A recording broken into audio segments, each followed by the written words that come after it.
कर्ण, सूर्यपुत्र, अंगराज, दानवीर। महाभारत का एक ऐसा किरदार जो वीरता, त्याग और दुहक की कहानी है। जन्म से ही मां से अलग, समाज ने हमेशा नीचा दिखाया, फिर भी अपने दम पर अपनी मेहनत से उसने अपना नाम बनाया। लेकिन सोचो, अगर किस्मत ने उसके लिए कुछ और सोखा होता, क्या होता अगर कर्ण पांडवों के साथ होता? यही सवाल का जवाब ढूंढने की कोशिश करेंगे। हम एक नए सिरे से महाभारत की कल्पना करेंगे, जहां कर्ण पांडवों के साथ है, और देखेंगे कि यह फैसला महाभारत की कहानी को कैसे बदल देता है। सोचो, कर्ण के जन्म का सच सबके सामने आता है। यह एक ऐसा पल है जो सबके दिलों को छू जाता है। कुंती अपनी संतान के बारे में सच्चाई बताती हैं और पांडवों के दिलों में एक नया एहसास जागता है। द्रोणाचार्य के आश्रम में पांडवों के बीच कर्ण को अपना हक क्यों मिलता है? वह सम्मानित होता है और उसे वह स्थान मिलता है जिसका वह हमेशा से हकदार था। युधिष्ठिर, धर्मराज उसे अपनाते हैं। यह एक ऐसा क्षण है जो भाईचारे और प्रेम का प्रतीक बन जाता है। भीम, बलवान और वीर उसे अपना भाई मानते हैं। दोनों के बीच एक नया रिश्ता बनता है जो शक्ति और साहस से भरा होता है। अर्जुन तीरंदाजी में माहिर उसे अपना दोस्त और साथ में मुकाबला करने वाला दोनों मानता है। दोनों एक दूसरे के साथ अभ्यास करते हैं और अपनी कला को निखारते हैं। नकुल और सहदेव दोनों समझदार और हुनरमंद उसे अपना गुरु मानते हैं। वे कर्ण से सीखते हैं और उसे आदर देते हैं। यह नई शुरुआत होती है। पांडव और कर्ण एक साथ एक नए सफर पर निकलते हैं, एक नए मिशन की ओर। कर्ण, जो हमेशा अपनी जगह बनाने के लिए लड़ता रहा, पांडवों के प्यार और इज्जत से भर जाता है। वह अपने भाइयों के बीच एक नई पहचान पाता है। वह अपने भाइयों के साथ हस्तिनापुर की सेवा करता है, अपनी वीरता और हुनर से कौरवों को हराता है। यह एक ऐसा समय है जब भाईचारे और वीरता की मिसाल कायम होती है। कर्ण और अर्जुन के बीच एक अलग ही रिश्ता बनता है। दोनों ही तीरंदाजी में माहिर, दोनों नाम और शोहरत चाहते हैं। लेकिन जहां अर्जुन विनम्र है और अपने गुरु का सम्मान करता है, वहीं कर्ण को अपनी आन पर घमंड है और वो आजाद रहना चाहता है। यही फर्क उनके मुकाबले को और मजेदार बनाता है। द्रोणाचार्य दोनों के हुनर को देखते हुए दोनों को एक जैसा प्रशिक्षण देते हैं। वे कर्ण को ब्रह्मास्त्र चलाना सिखाते हैं, एक ऐसा ज्ञान जो पहले सिर्फ अर्जुन को दिया था। अब कुरुक्षेत्र के मैदान में दो महायोद्धा आमने सामने नहीं बल्कि साथ मिलकर लड़ेंगे। कर्ण के पांडवों के साथ हो जाने से दुर्योधन के सारे प्लान फेल हो जाते हैं। उसे बार बार हार मिलती है, पहले लाक्षागृह में, फिर द्रौपदी के स्वयंवर में। उसका गुस्सा बढ़ता जाता है, लेकिन कर्ण और पांडवों की एकता के सामने वह कुछ नहीं कर पाता। कर्ण का ना होना दुर्योधन की सेना को कमजोर बना देता है। कर्ण, जो अपनी वीरता और युद्ध कौशल के लिए जाना जाता था, दुर्योधन की सेना की ताकत होता। उसके ना होने से दुर्योधन की सेना का मनोबल टूट जाता है।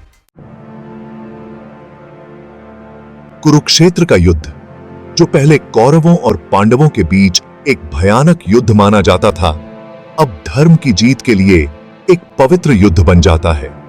कर्ण अपनी वीरता और कौशल से पांडवों को जीत दिलाने में बहुत बड़ा रोल निभाता है। वह भीष्म और द्रोण जैसे योद्धाओं का सामना करता है और अपनी चतुराई और कौशल से उन्हें हराता है। कर्ण के होने से पांडवों का हौसला बरखिस ही जाता है। वे जानते हैं कि उनका भाई उनके साथ है, जो हर कदम पर उनका साथ देगा। युधिष्ठिर, जो अपनी ईमानदारी और न्याय के लिए प्रसिद्ध हैं, कर्ण के मार्गदर्शन में एक सच्चे राजा बनते हैं। भीष्म और द्रोण, दो महान योद्धा जिनकी वीरता और ज्ञान की गाथाएं सदियों से सुनाई जाती हैं, जो कौरवों की तरफ से लड़ने को मजबूर थे, लेकिन उनके दिल में हमेशा धर्म और न्याय के लिए सम्मान था। कर्ण को पांडवों के साथ देखकर खुश होते हैं, क्योंकि वे जानते हैं कि कर्ण का असली स्थान पांडवों के साथ है। वे जानते हैं कि यह युद्ध केवल सत्ता के लिए नहीं, बल्कि धर्म की स्थापना के लिए लड़ा जा रहा है। भीष्म और द्रोण दोनों ही इस बात को भली भांति समझते हैं। भीष्म अपने अंतिम समय में कर्ण को अपना आशीर्वाद देते हैं और उसे हमेशा सही रास्ता चुनने की प्रेरणा देते हैं। भीष्म का आशीर्वाद कर्ण के लिए एक मार्गदर्शक बन जाता है।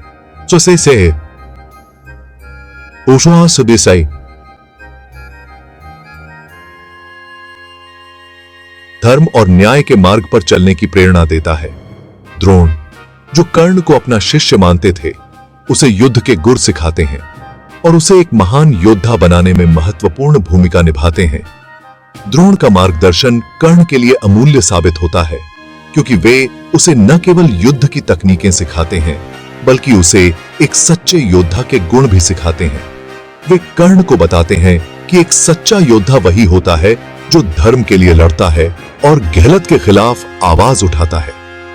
कर्ण भीष्म और द्रोण के आशीर्वाद और मार्गदर्शन से प्रेरित होकर धर्म और न्याय के लिए अपने कर्तव्यों का पालन करता है और एक महान योद्धा के रूप में उभरता है।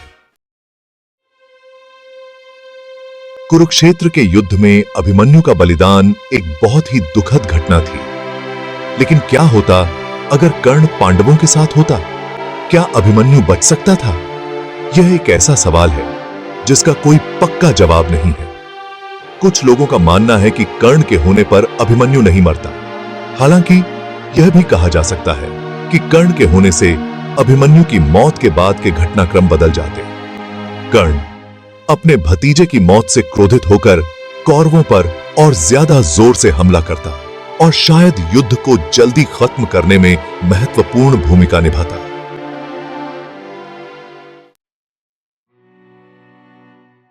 महाभारत के युद्ध में कर्ण का अंत एक दुखद घटना थी। अपने भाइयों के खिलाफ लड़ने को मजबूर, अपने वचन से बंधे कर्ण एक अभागे नायक की तरह मारा गया। लेकिन क्या होता अगर वह पांडवों के साथ होता? क्या उसकी किस्मत कुछ और होती? एक ऐसे महाभारत में जहां कर्ण पांडवों के साथ है, उसकी मौत एक वीर की मौत होती है। वह अपने भाइयों के साथ धर्म की स्थापना के लिए लड़ते हुए वीरता से शहीद होता। उसकी मौत एक नायक की मौत होती है, जिसे हमेशा याद रखा जाता। कुरुक्षेत्र के युद्ध के बाद पांडव कर्ण के बलिदान से प्रेरित होकर धर्म और न्याय पर आधारित एक नए युग की शुरुआत करते हैं। युधिष्ठिर, धर्मराज, हस्तिनापुर के राजा बनते हैं और अपने शासन में न्याय, शांति और खुशहाली लाते हैं। कर्ण की याद में वे गरीबों और जरूरतमंदों की मदद के लिए कई काम शुरू करते हैं। कर्ण की कहानी एक ऐसे योद्धा की कहानी जो परिस्थितियों का मारा हो गया, लोगों को हमेशा प्रेरित करती रहेगी। उसका बलिदान, उसकी वीरता और उसकी उदारता लोगों को याद दिलाती है